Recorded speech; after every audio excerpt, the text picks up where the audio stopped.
Good evening and welcome to Sports First.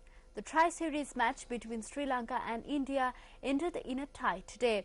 Both teams ended up scoring 236 runs each in their allotted 50 overs. Incidentally, this was the first time in history that a one-day international match between India and Sri Lanka ended in a tie.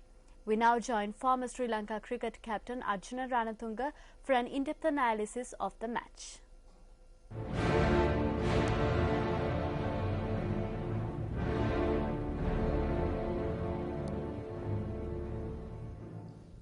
We are going to look at the fifth one-day in the Tri-Nation tournament which was played in Adelaide today between Sri Lanka and India.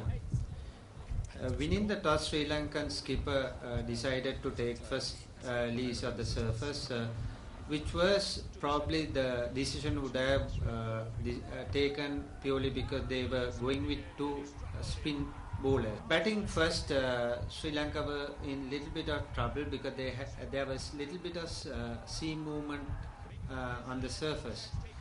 Sri Lanka was 70 for 3 at one stage, but there was a fourth wicket partnership between Captain Mahela Jayawardena and Chandimal, who got Sri Lanka into a situation of going into a big score. They were one stage 173 for 3.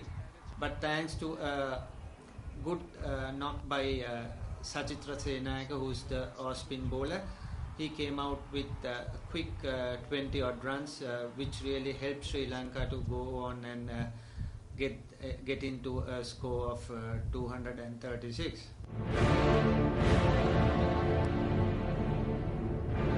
The Indian team, who was chasing 237 to win, they were not in their normal flair of batting, but Gambhir once again played a very steady inning from one side. But in middle stages they lost their way purely because they lost a couple of wickets in quick successions. But thanks to a brilliant knock played by their skipper Dhoni, once again they managed to come and tie the game. It was once again Dhoni showed that his class. He handled the pressure really well. And when we look at from Sri Lankan's point of view, I think Rangana Herath was excellent. He really kept pressure on Indian batting together with Kulasekara. Over cover.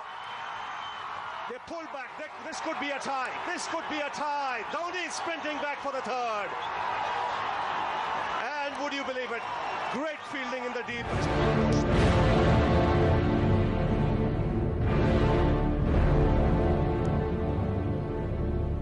And that was Sanjeeva Ranatunga giving us an in-depth analysis on today's match. Moving on to other cricket news, Duronto Rajshahi beat Sylhet Royals by 16 runs in a 2020 match of the Bangladesh Premier League today.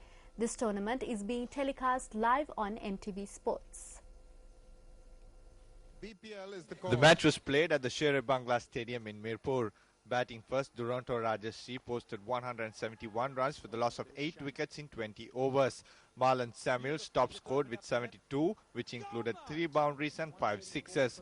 Mushfiqur Rahim scored 33, while Abdul Razak scored 30 runs. Alok Kapali bagged 3 wickets for the Sylhet Royals. In reply, Sylhet Royals lost their wicket, that of Imrul Qais, for 22 runs. Peter Trego scored 37 runs, while Kamran Akmal hammered 56 runs of 41 balls.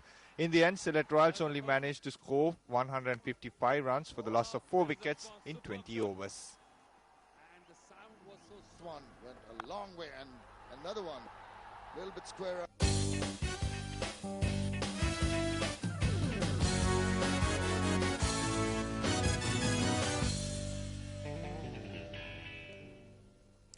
Well, classical music enthusiasts will be in for a treat when the Symphony Orchestra of Sri Lanka presents German masterworks at the Museum's College Auditorium on the 18th of this month.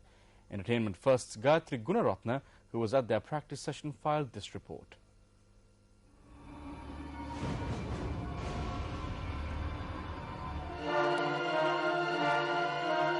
The Symphony Orchestra of Sri Lanka's season opening concert will consist of the overture from Mozart's Magic Flute, the Horn Concerto No. 1 in E-flat by Richard Strauss, and Beethoven's celebrated Fifth Symphony.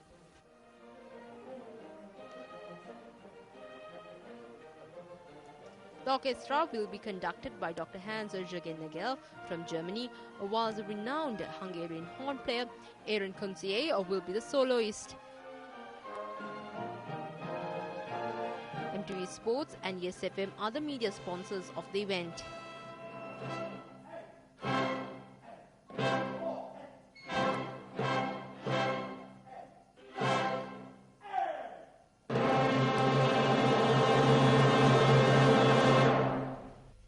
Well, on that note, we conclude Primetime News for today. Thank you very much for joining us. If you missed out on any of the stories that we aired today, you can log on to our website. That's www.newsfirst.lk for the very latest on the web and the world around you. I'm Mahina Bongzel. And I'm Ravi Gamage. Thanks for watching.